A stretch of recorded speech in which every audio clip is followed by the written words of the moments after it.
नमस्कार दोस्तों। आज हम एक बेहद खास विषय पर चर्चा करेंगे।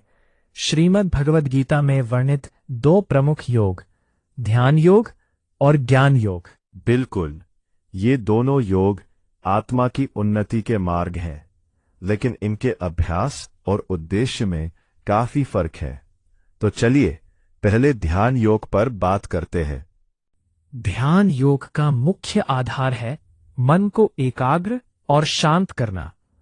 इसमें साधक ध्यान, प्राणायाम और आसन के माध्यम से परमात्मा का अनुभव करने का प्रयास करता है। यहाँ एक महत्वपूर्ण बात है।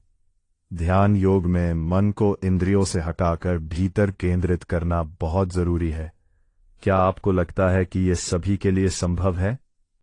यह तो सच्चाई है कि नियमित साधना और ध्यान से ही चित्त की वृत्तियों को शांत किया जा सकता है। जैसे शांत झील में चंद्रमा स्पष्ट दिखाई देता है, वैसे ही शांत मन में आत्मा का ज्ञान प्रकट होता है। बिल्कुल, भगवद गीता के अध्याय 6 में भगवान श्री कृष्ण ने ध्यान योग का विस्तार से वर्णन किया है। और यह भी कहा है कि मन जहां जहां भटके उसे नियंत्रित करके आत्मा में स्थित करो। ये कितना गहरा विचार है। अब चलिए ज्ञान योग के बारे में बात करते हैं।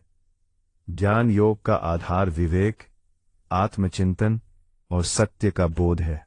इस मार्ग में साधक यह समझने का प्रयास करता है कि मैं शरीर नहीं, आत्मा हूं। यह विचार हमें संसार की नश्वरता को समझाने में मदद करता है। सही कहा आपने। ज्ञान योग में शास्त्रों का अध्ययन और गुरु से ज्ञान प्राप्त करना बहुत महत्वपूर्ण है।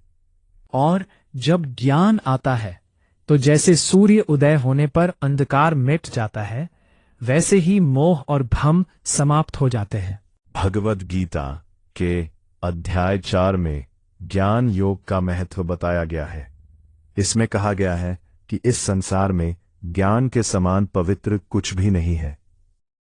तो दोस्तों, आज हमने ध्यान योग और ज्ञान योग के मुख्य पहलुओं पर चर्चा की।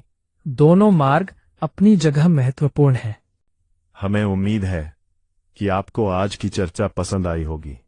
अगले एपिसोड में फिर मिलेंगे। तब तक अपना ध्यान रखें और ज्ञान की खोज जारी रखें। बिल्कुल, धन्यवाद और हमें सुनते रहे। नमस्कार।